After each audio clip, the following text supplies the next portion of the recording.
فرزند زہرا یہ حالات برے ہیں۔ کاشانۂ بصیرت ایک ایسا مکمل یوٹیوب چینل جس پر محروم بصارت کے لیے بالخصوص اور تمام افراد کے لیے بالعموم سینکڑوں کی تعداد میں اسلامی کتب دستیاب ہیں۔ لہذا گزارش ہے کہ آپ اپنی ذمہ داری نبھاتے ہوئے کاشانۂ بصیرت کو سبسکرائب کرنے کے ساتھ ساتھ بیل آئیکن کو پریس کیجیے تاکہ آپ علم کے حصول کے ساتھ ساتھ مذہب اہل بیت کی اشاعت میں بھی اہم کردار ادا کرتے رہیں۔ کاشانۂ بصیرت، کاشانۂ بصیرت، کاشانۂ بصیرت۔ فرزند زہرا یہ حالات برے ہیں۔ اعوذ باللہ من الشیطان الرجیم، بسم اللہ الرحمن الرحیم۔ کتاب آئین نفس، ریڈنگ کا پارٹ نمبر 6، صفحہ نمبر 90۔ کچھ دنوں بعد میں نے پھر اپنے طرز عمل پر غور کیا تو دیکھا کہ میں تو اپنے آپ کو دھوکہ دے رہا ہوں۔ وہ اس طرح کہ میں جب لوگوں کے ساتھ انکساری کے ساتھ پیش آتا تو اس لیے کہ وہ مجھے اچھا جانیں اور میرا زیادہ احترام کریں، یا میں جب ان کو پہلے سلام کرتا ہوں تو صرف ان کو شرمندہ کرنے کے لیے کہ میں ان کے مقابلے میں سبقت لے گیا، یا اگر میرا کوئی شاگرد میرے سامنے مؤدب نہ بیٹھتا تو مجھے بڑا غصہ آتا، یا پھر یہ کہ جب کسی اجتماع میں جاتا اور لوگ میرے آنے پر بآواز بلند صلوات پڑھتے تو میں بڑی خوشی محسوس کرتا۔ ایک دن تو میرا حال یہاں تک برا ہوا کہ میں ایک تقریب میں گیا، وہاں ہزاروں کا مجمع تھا۔ جب میں پہنچا تو سب سربقت کھڑے ہو گئے اور بآواز بلند صلوات پڑھنے لگے۔ میں نے اس موقع پر بھی خود نمائی کی تسکین کے لیے بظاہر ان سے کہا کہ آپ حضرات مجھ سے جس محبت و چاہت کا اظہار کر رہے ہیں میں اس قابل کہاں، تاکہ وہ کہیں کہ یہ صاحب کتنے اچھے ہیں اور کثر نفسی کر رہے ہیں۔ جب میں واپس گھر آیا میں نے تقریب میں اپنے اوپر غور کیا تو صاف معلوم ہوا کہ میں نے یہ سب کچھ اپنے نفس کی خودخواہی کے لیے کہا تھا۔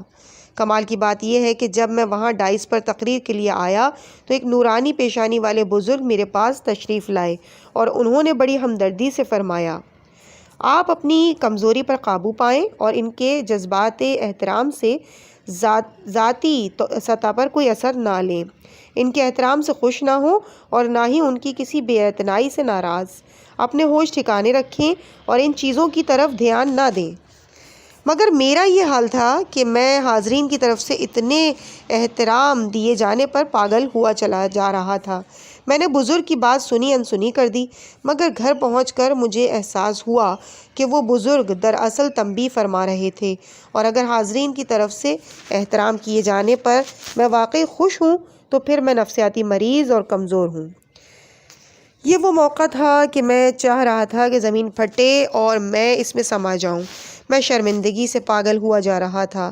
یہ بات مجھے پریشان کیے جا رہی تھی کہ آخر کب میں خود پسندی اور اقتدار طلبی کی دلدل سے نکلوں گا۔ مجھ پر گریہ طاری ہو گیا اور میں خوب رویا۔ دل کا بوجھ ہلکا ہوا۔ اس موذی مرض سے چھٹکارا حاصل کرنے کے لیے مادی ذرائع تو تقریباً تمام آزما چکا تھا، اس لیے اب روحانی ذریعے کے بارے میں سوچنے لگا۔ معاً خیال آیا کہ کیوں نہ نماز استغاثہ حضرت سیدہ کونین علیہم السلام پڑھوں اور اس دو عالم کی شہزادی سے اس روحانی مرض اور مصیبت سے نجات کے لیے درخواست کروں۔ اس نماز کی ادائیگی کا طریقہ اعمال کی تقریباً تمام کتابوں میں دیا ہوا ہے۔ میں نے معروف طریقے سے نماز ادا کی، یعنی جناب خاتون محشر صلوات اللہ علیہ کی بارگاہ میں استغاثے کی نیت سے 2 رکعت نماز ادا کی۔ سلام کہنے کے بعد 3 مرتبہ اللہ اکبر کہا اور سجدے میں سر رکھ کر 100 مرتبہ اس جملے کو دہرایا، یا مولاتی یا فاطمۃ اغثنی، شہزادی کونین یا زہرا سلام اللہ علیہا، اس مرض اور دشمن کے خلاف میری مدد فرمائیے۔ پھر پیشانی کا دایاں رخ زمین پر رکھا اور اس جملے کو 100 بار دہرایا، پھر بایاں رخ رکھ کر اور آخر میں پھر پیشانی زمین پر رکھ کر اس جملے کو دہرانے لگا۔ ابھی میں 100 کی گنتی پوری کر رہا تھا کہ میرے دل پر جناب صدیقہ کبریٰ ام الائمہ خاتون محشر علیہ الصلاۃ والسلام کے لطف و کرم کے آثار محسوس ہونے لگے اور میرا دل خود پسندی اور جاہ طلبی سے دھل کر شفاف ہو گیا۔ اس کے بعد میں نے کئی مرتبہ اپنا امتحان کیا اور بحمدللہ اپنے آپ کو اس موذی مرض سے شفایاب پایا۔ اس موقع پر ضروری سمجھتا ہوں کہ ایک بات بتاتا چلوں کہ بعض لوگوں کے مطابق روحانی امراض کی شفا کی اہمیت جسمانی امراض کی شفا سے کم ہے۔ چنانچہ اگر یہ بتایا جائے کہ جناب خاتون محشر صلوات اللہ علیہ کے وسیلے سے وہاں اندھا بینا ہو گیا تو اتنے حیران نہیں ہوتے جتنے اس بات پر کہ فلاں حاسد شخص بی بی کے وسیلے سے حسد کرنا چھوڑ گیا۔ حالانکہ مسئلہ یہ ہے کہ ہر چیز کی اہمیت اس سے حاصل ہونے والے فائدے کے تناسب سے ہوا کرتی ہے۔ مثال کے طور پر اگر ایک اندھا بینا ہو جائے تو اس سے زیادہ فائدہ یہ ہوگا کہ جب تک اس عارضی اور محدود دنیا میں رہے گا بینا رہے گا، اور جب فوت ہو جائے گا تو اس کے بعد اندھے اور بینا میں کوئی فرق نہیں۔ اس کے مقابلے میں اگر حاسد شخص اپنے مرض سے شفا حاصل کر لے تو ابدی عذاب سے گویا کہ چھٹکارا پا گیا، کیونکہ روحانی صفات تو ہمیشہ ساتھ رہتی ہیں جبکہ جسمی صفات بدن و جسم کی موجودگی تک صرف۔ لہٰذا روحانی امراض کا مقابلہ کسی طور بھی جسمانی امراض کے ساتھ کیا نہیں جا سکتا، کیونکہ خود دنیاوی زندگی اخروی کے لیے مقابلے میں صفر سے بھی کم ہے۔ اگلی ہیڈنگ ہے دکھاوا اور ریاکاری، صفحہ ہے 93۔ انہوں نے فرمایا، عنوانی شباب میں جب دل میں یہ خواہش شدت سے موجود رہتی تھی کہ لوگ ہمیں اچھا سمجھیں، شب و روز یہی دھن تھی کہ اپنے عیوب و نقائص کو چھپایا جائے اور خوبیوں اور اچھائیوں کو بڑھا چڑھا کر دکھایا جائے۔ رفتہ رفتہ ہم ریاکاری اور دکھاوے کے مریض ہو گئے۔ ریاکاری یا دکھاوے کی پہچان یوں ہوئی کہ میں نے تنہائی میں پڑھی جانے والی نماز اور مسجد میں جا کر عوام کے سامنے پڑھی جانے والی نماز میں بڑا فرق پایا۔ اسی طرح مختلف اوقات میں مختلف دعاؤں کی محافل و مجالس کے موقع پر میرے آنسو اور آہیں کچھ زیادہ ہی قابل دید ہوتی، مگر یہی دعائیں جب گھر پر تنہائی میں پڑھتا تو ایک آنسو اور ایک آہ تک نہ نکلتی۔ میری کوشش ہوتی کہ لوگوں کے سامنے کم کھاؤں یا کم کھانے کا چرچا کروں، اور کھانے کے شروع اور اختتام پر نمک کا استعمال کرنا شروع کرتے ہوئے بسم اللہ الرحمن الرحیم زور سے کہنا، اور اختتام پر الحمدللہ بآواز بلند، تاکہ لوگ کہیں کہ یہ اس عمر میں بھی مستحبات کا پابند ہے۔ حالانکہ حضرت امیر المومنین علی علیہ السلام کا ارشاد ہے، ریاکاری کی 3 نشانیاں ہیں۔ نمبر 1، لوگوں کے سامنے بڑا چست بنے۔ نمبر 2، تنہائی میں سست رہے۔ نمبر 3، ہر کام میں اپنی تعریف کی امید رکھے۔ بہار الانوار جلد نمبر 72 صفحہ نمبر 288 حدیث نمبر 8۔ ایک دن ایک دوست نے میرے سامنے کہا کہ اللہ سبحانہ ہمارے گناہ بخش دے۔ مجھے بہت برا لگا۔ اس نے اپنے ساتھ مجھے بھی گنہگار سمجھا، حالانکہ میں خود سراپا گناہ تھا۔ ایک دن نماز کے دوران میں نے اپنی پیشانی کو سجدے گاہ پر زور زور سے رگڑنا شروع کر دیا تاکہ محراب کا نشان پڑ جائے اور لوگ مجھے نمازی سمجھیں۔ مالی حالت اچھی ہونے کے باوجود عام سا لباس پہنتا تاکہ لوگ مجھے زاہد سمجھیں۔ اس عالم جوانی میں اس طرح سے سر منڈواتا تاکہ لوگ مجھے مقدس سمجھیں۔ جب کبھی وعظ کرنے پر ممبر پر بیٹھتا یا یوں ہی کسی سے وعظ و نصیحت کرتا، اپنی آواز کو گلے میں بھراتا اور زبردستی اپنے آپ کو اشک بار دکھاتا تاکہ پتہ چلے کہ اس نصیحت سے میں خود سب سے زیادہ اثر لے رہا ہوں۔ نوبت بانیجا رسید کہ لوگوں کو ریاکاری نہ کرنے کی نصیحت کرنے بیٹھ گیا، جبکہ اس وقت بھی میں ریاکاری میں ہی مصروف تھا۔ کبھی کسی کے استفسار کا جواب نہ جاننے کی وجہ سے نہ دے سکتا تو خاموشی سے یہ ظاہر کرتا کہ وہ مسئلہ لائق جواب نہیں یا وہ موقع بولنے کا نہیں۔ کبھی میں یوں اظہار کرتا کہ لوگ سمجھیں کہ مجھے تو صرف اولیاء اللہ ہی سے واسطہ ہے۔ مذکورہ بالا ان تمام حرکات کے بعد جب میں گھر جاتا اور تنہائی میں اپنے کیے پر غور کرتا تو میرا نفس لوامہ مجھے سخت جھنجھوڑتا اور ایک ایک کر کے میری تمام تر کرتوتیں گنواتا۔ آخر کار مجھے یقین ہو گیا کہ میں ریاکاری اور دکھاوے کا مریض ہو گیا ہوں۔ اگر میں نے اپنے علاج کی طرف توجہ نہ دی تو سخت نقصان اٹھاؤں گا۔ ایک رات جب کہ میں نے کچھ زیادہ ہی ریاکاری سے کام لیا، جب گھر آیا تو میرے ضمیر نے مجھے خلاف معمول سرزنش کی۔ میں بہت شرمندہ ہوا اور معافی کے لیے میں مظلوم کربلا علیہ الصلاۃ والسلام سے متوسل ہوا اور ان کے دلسوز واقعات کو یاد کرنے لگا۔ فطری طور پر مجھ پر بہت زیادہ گریہ طاری ہوا اور میں روتا روتا سو گیا۔ خواب میں کیا دیکھتا ہوں کہ میدان حشر ہے، میں ایک جگہ کھڑا ہوں اور ایک فرشتہ میرے اعمال ایک بوری میں ڈالے لا رہا ہے۔ بوری کافی وزنی معلوم دیتی ہے کیونکہ فرشتہ اسے بڑی شفقت سے اٹھا رہا ہے۔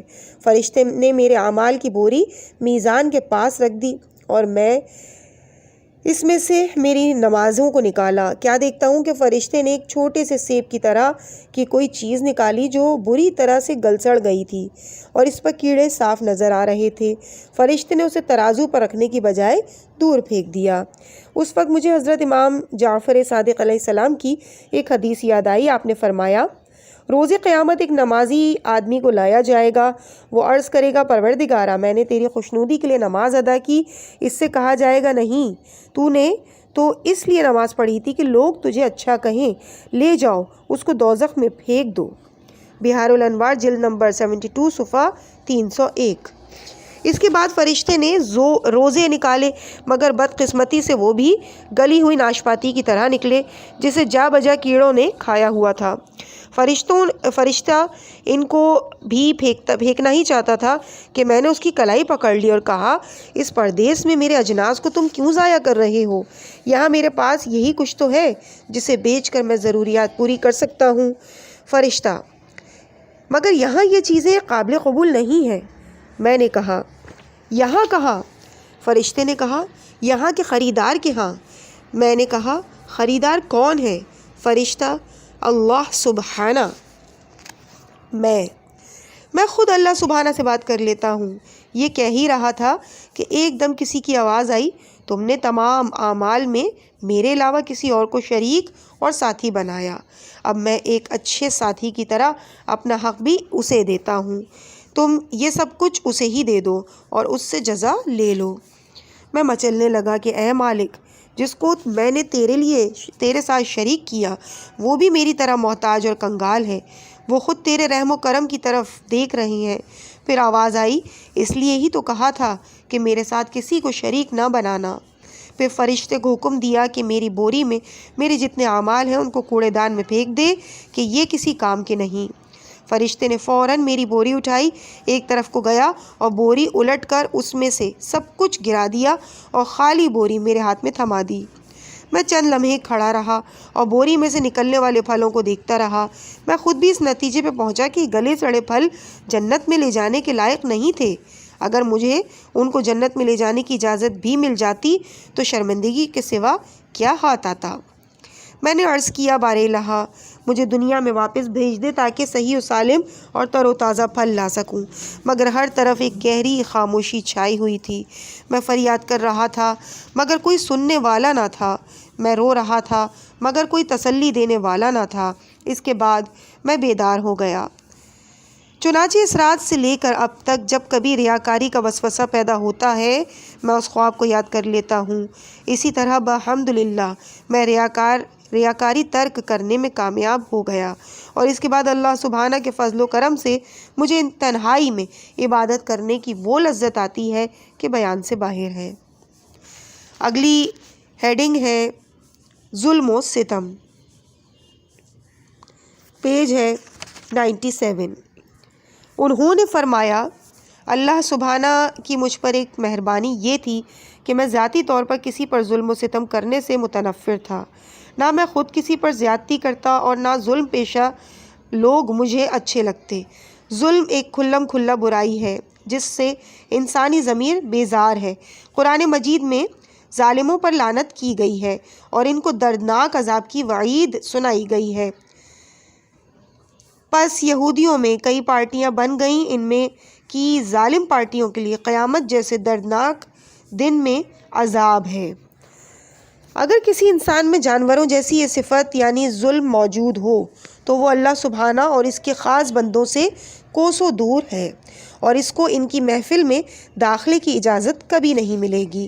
ایک دن ایک بڑے بااثر صاحب جو بدقسمتی سے حکومت کے ایک کلیدی افسر بھی تھے میرے پاس اس طرح آئے جیسے ایک بیمار ڈاکٹر کے پاس جاتا ہے۔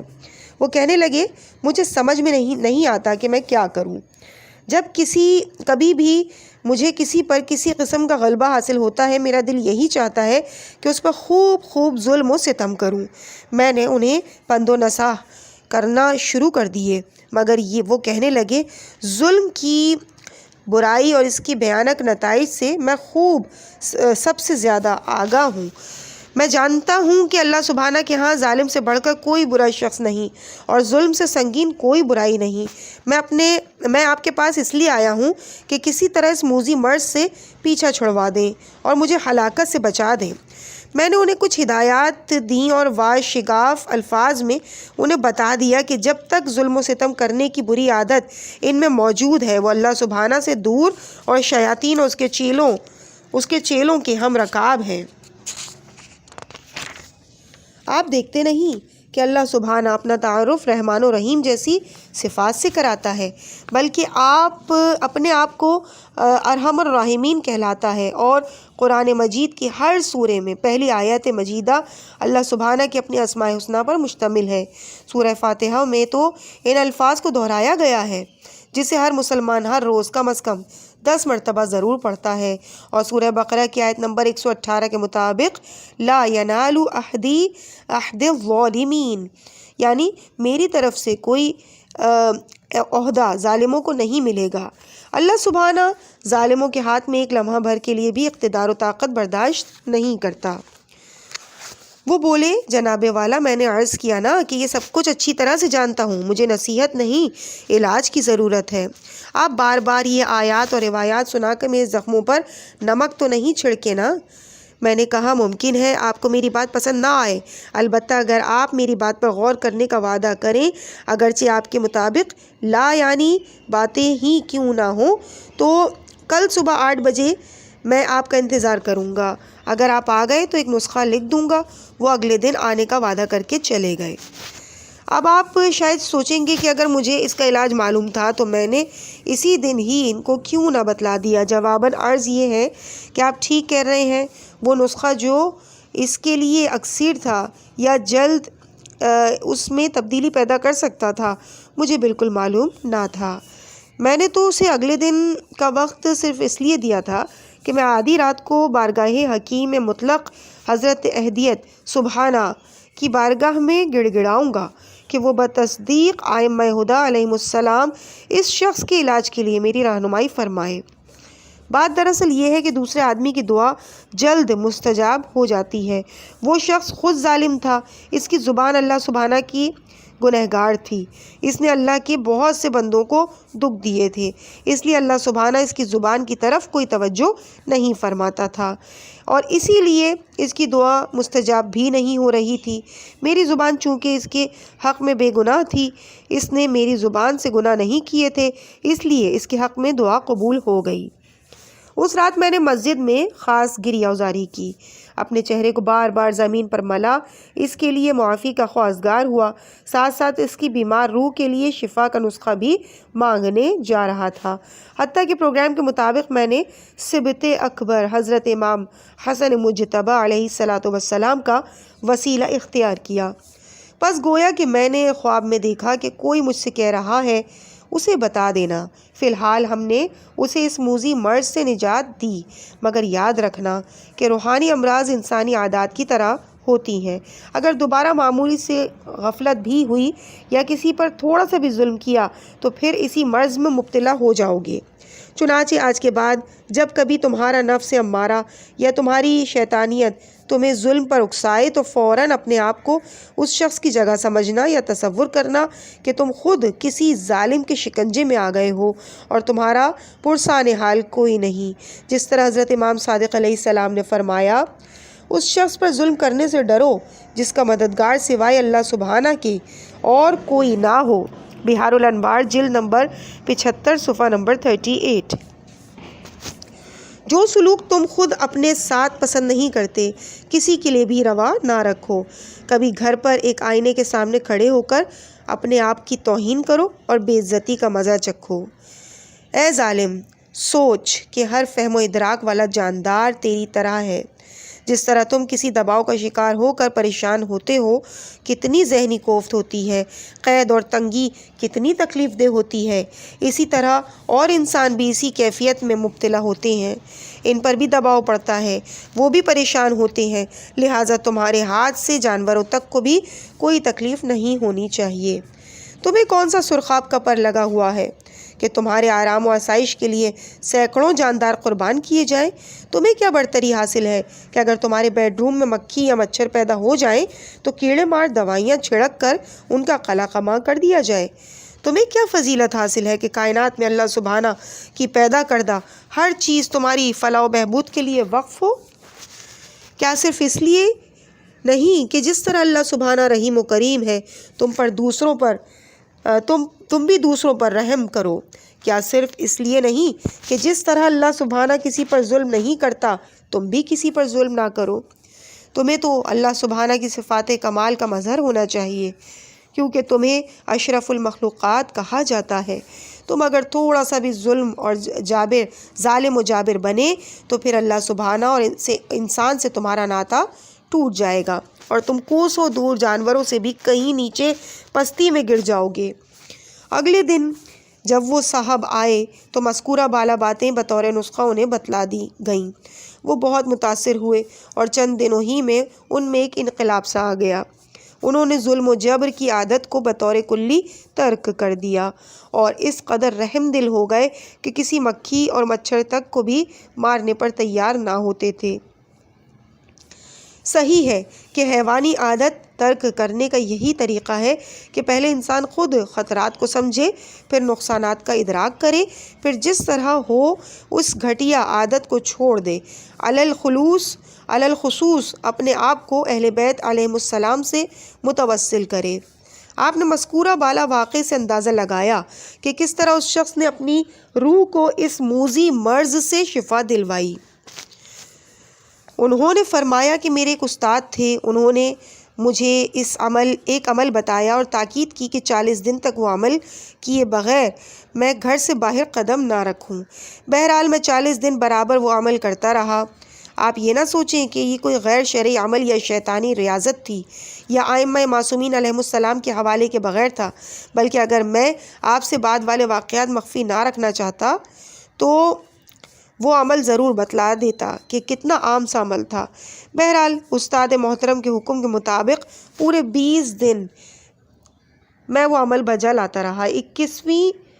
21ویں دن مجھے ایسی افتاد پڑی کہ وہ عمل نامکمل چھوڑ کر مجھے گھر سے باہر جانا پڑا۔ جب میں گھر سے باہر آیا تو کیا دیکھتا ہوں کہ ہمارے گھر کے سامنے والی گلی جنگلی اور پالتو جانوروں سے بھری پڑی ہے۔